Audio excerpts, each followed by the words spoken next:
Olá! Sejam muito bem-vindos ao meu canal. Aqui nós falamos sobre literatura e desenho, não necessariamente nessa ordem e frequentemente tudo junto.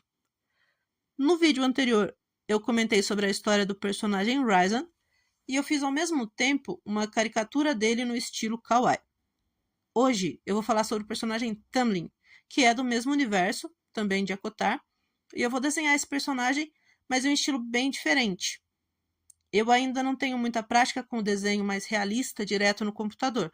Então foi meio que uma experiência, mas eu acho que o resultado ficou bem legal. Então vamos discutir e desenhar Tamlin.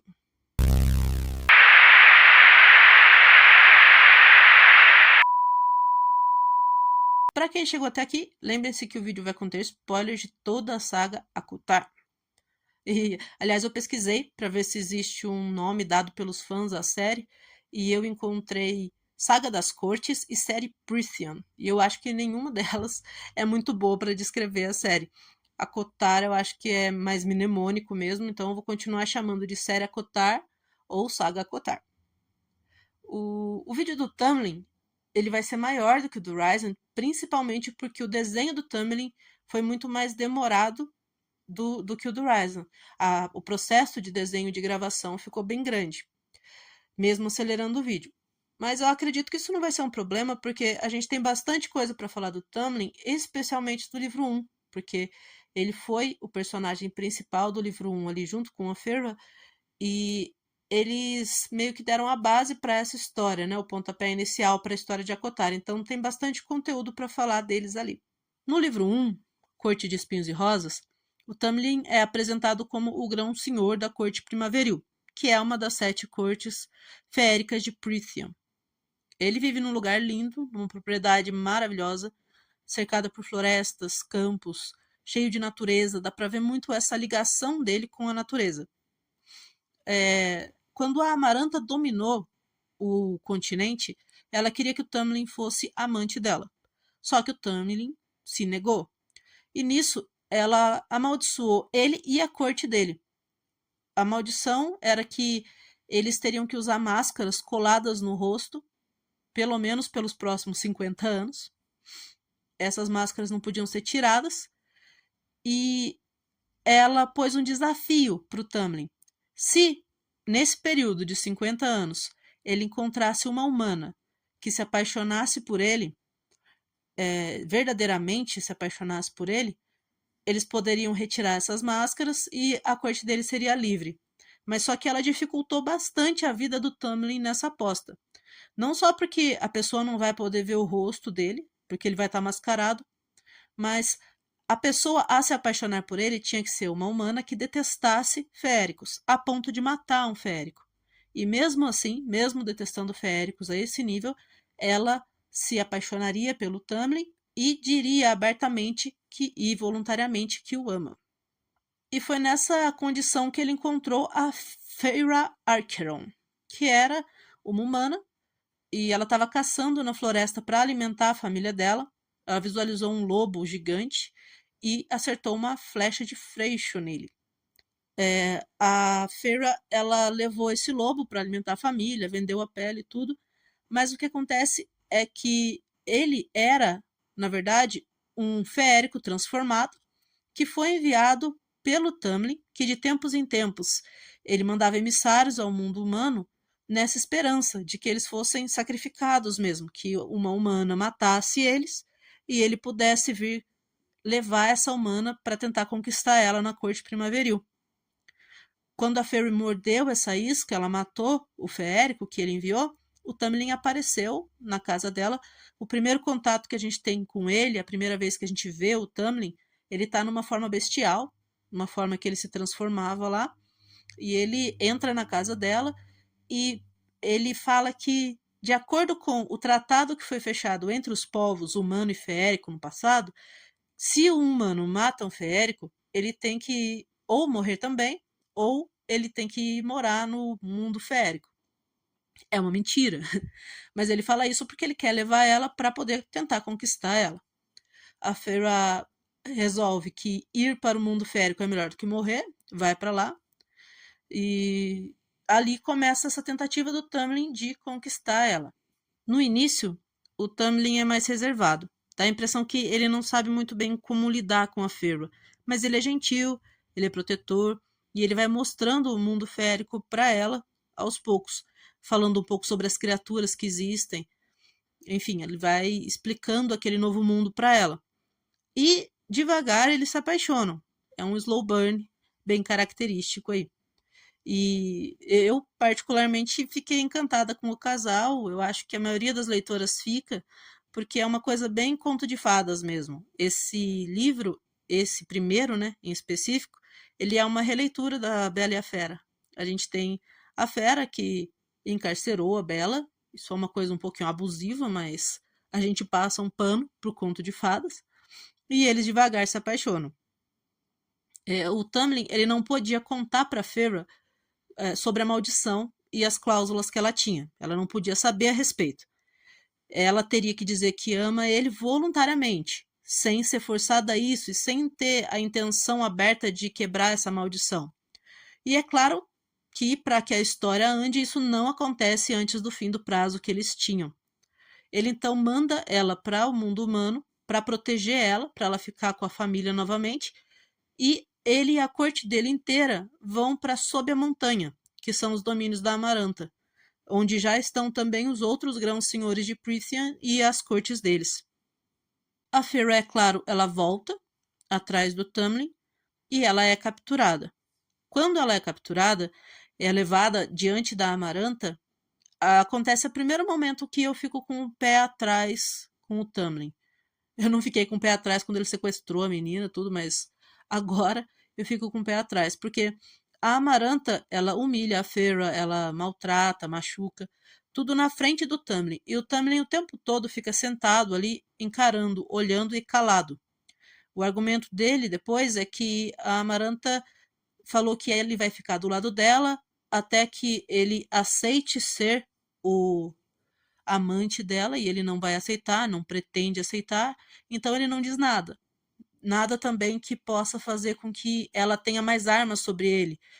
Nada que deixe que ela perceba que ela tem algum tipo de influência sobre ele. Se ele demonstrar que ele ama a Feyre, ela seria uma fraqueza para ele.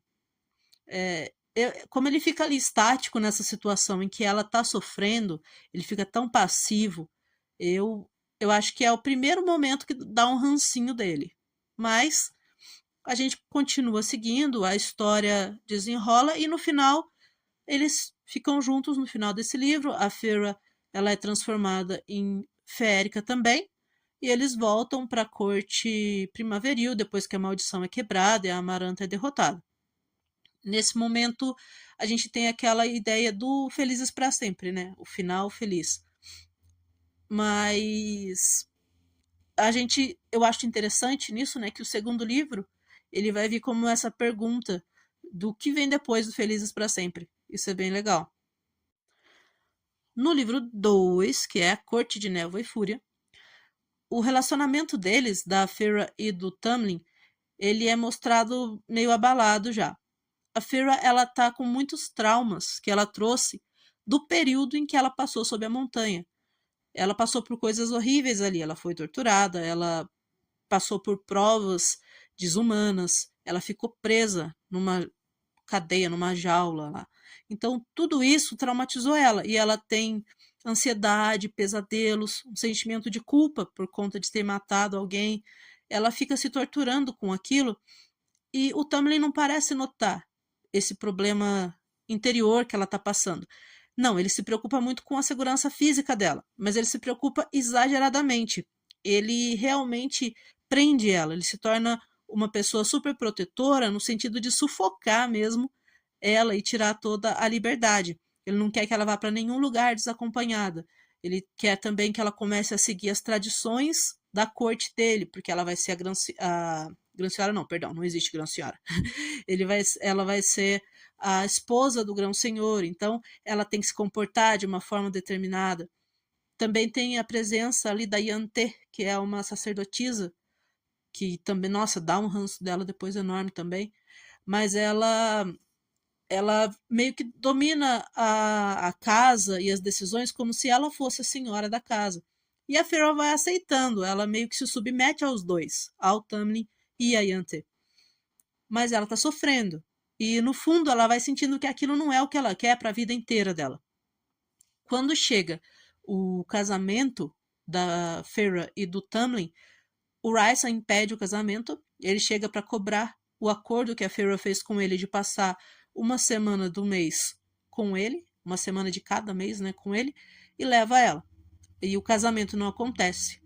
Quando a Feyre retorna, o Tamlin também ele se mostra muito desesperado por saber informações sobre o inimigo. Ele quer saber como é a corte do Rysand, quantas pessoas tem lá, quem são as pessoas que andam com ele. Ele está muito mais preocupado com isso do que com, sei lá, a Feyre ficou bem lá enquanto ela estava lá. Ele não se preocupa tanto com isso. E a Feyre ela vai mudando, ela vai evoluindo, ela cresce, volta a ser independente. E o Tamlin, ele vai sempre continuando com essa postura de prender e tentar proteger ela, não deixar ela usar os poderes novos que ela tem. Ele tenta manter ela fechada ali. Em um momento, que eu acho que é a grande virada, o grande ponto, ele tranca ela dentro de casa. E nisso, eu acredito que ali acabou a relação deles. Nesse momento que ele tranca ela, todos aqueles traumas dela voltam à tona porque ela ficou trancada numa masmorra lá. Ela se lembra de tudo aquilo, ela começa a entrar em desespero absoluto. O Lucian, amigo do Tamlin, um dos melhores amigos, provavelmente a pessoa mais leal ao Tamlin que existe no mundo, ele próprio se questiona se o Tamlin tá são, se ele tá com noção do que ele tá fazendo depois que ele tranca a Feyre. Bom, a Feyre ela é resgatada pela Mor, prima do Rysand, e levada para a corte noturna.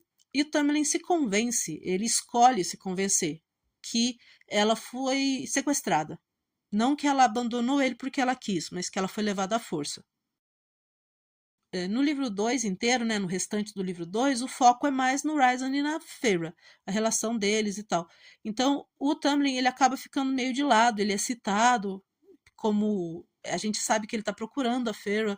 Ela até mandou uma carta para ele dizendo que tinha acabado, que não era para ele procurar ela, mas ele não acreditou nisso. E a gente esquece um pouco dele até o final, porque daí no final ele volta para fazer merda. Ele volta como um aliado do rei de Hybern, que é o inimigo dos povos livres féricos que está querendo invadir Prythian, e ele se aliou a ele para que esse rei ajudasse ele a recuperar a Feyre. Ele ainda tem na cabeça que ela está enfeitiçada pelo Rysand, que não é da vontade dela estar com ele.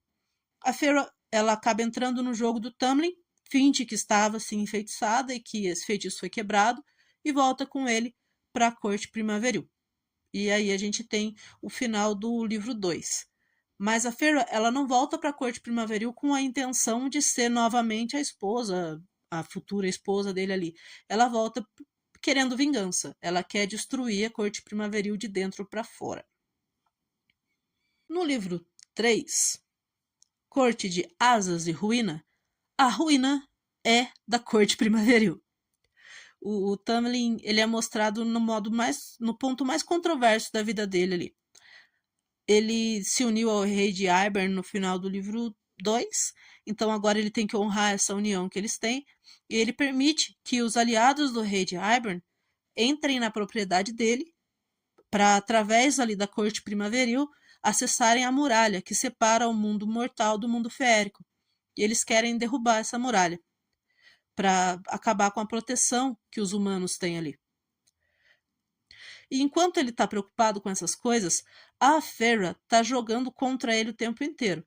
Ela coloca a corte inteira dele contra ele, faz com que eles vejam ele como um canalha, uma pessoa que não se importa com a própria corte, ou como alguém cruel. E a corte inteira pega uma birra dele que é incrível. E ele não é mais um senhor amado quando a Feyre vai embora dali. E nesse momento que a Feyre vai embora, ela ainda leva o Lucian também. O Lucian vai voluntariamente, claro, mas era o grande aliado do Tamlin, que também sai e vai junto com a Feyre. E o Tamlin fica ali, sozinho, amargurado, numa corte que odeia ele. E isso acaba sendo muito representativo. O fato de que ele foi enganado, ele tá isolado, ele não tem mais nada, nem mesmo a Yante tá do lado dele agora. Não que ela não esteja do lado dele, né? Mas ela fica evidente que ela não tem mais poder nenhum também para ajudar agora ele. Tem momentos nesse livro 3 que o Tamlin ele é realmente muito babaca. Ele fala coisas horríveis para Feyre durante um encontro em que eles estão com os outros grãos-senhores. O Rysand e a Feyre estão tentando fazer uma aliança contra a Hybern. Ele aparece lá, mas ele aparece só para causar mesmo. Ele quer falar e ser ouvido por alguém. Então ele vai lá e fala porcaria para ela. Ofende ela bastante. E eu peguei um rancinho enorme do Tamlin nesse livro. Mas lá no final ele meio que se redime. No final do terceiro livro, ele ajuda a Feyre em alguns momentos, né, salvando ela durante essa guerra contra a Hybern, e no final do livro ele ajuda a ressuscitar o Rysand junto com os outros grãos-senhores. É meio que uma admissão de que ele estava errado ali, embora ele não faça isso com palavras. E aí, depois da guerra, ele volta para a corte primaveril, a corte dele, mas a corte está destruída. Não sobrou nada para ele lá. Os amigos não tem mais, a corte mesmo nem gosta dele. Ele volta para um lugar praticamente onde ele vai ser um exilado. No livro 4, Corte de Gelo e Estrelas, o Tamlin ele aparece pouco, mas a situação dele é deplorável. É uma situação muito triste. A Feyre visita ele e encontra ele vivendo sozinho em ruínas. A mansão está destruída, o jardim está tomado por erva. Ele sofre com culpa, com arrependimento também, porque ele sabe que ele fez besteira. E ele emocionalmente está quebrado. Ele está incapaz de governar e até mesmo de cuidar dele mesmo. Ele não faz a própria comida, ele não arruma as próprias coisas. Ali está tudo muito difícil para ele. E apesar de tudo que aconteceu no passado, a Feyre demonstra compaixão com ele. E ela tenta conversar com Tamlin, mas ele continua amargurado, solitário, e ele está muito preso ao que ele perdeu. Ele é o retrato do fim de um homem. Ele não é mais nada do que ele já foi antes. Tolo, inútil, comum, E até vulgar. dá pra ficar com pena. Embora eu guarde aquele sentimento de bem feito, a gente fica com pena, sim. No quinto livro, A Corte de Chamas Prateadas, ou o Livro da Nesta, o Tamlin ele tem algumas menções mais breves nesse livro. Não aparece muito ele. Mas a gente sabe que ele continua decaindo, que a corte dele ainda está no chão, a corte sofre com todos os efeitos da guerra e da destruição, e ele vive praticamente isolado, incapaz de retomar o controle ou de inspirar a lealdade de alguém também. Até os outros grãos-senhores lamentam o estado do grão-senhor da corte primaveril. Ele é uma figura trágica mesmo. Ele foi destruído pelo que ele causou. Nesses 5 livros que foram lançados até agora, a gente não vê uma redenção completa do Tamlin em nenhum momento. Dá para ver que ele se arrependeu de muitas coisas que ele fez ali, muitas atitudes que ele tomou, mas ele continua no chão. Ele foi o herói um dia, ele foi um grão-senhor forte um dia, foi aquele que matou a Amaranta até, mas ele tá no chão, tá na fossa.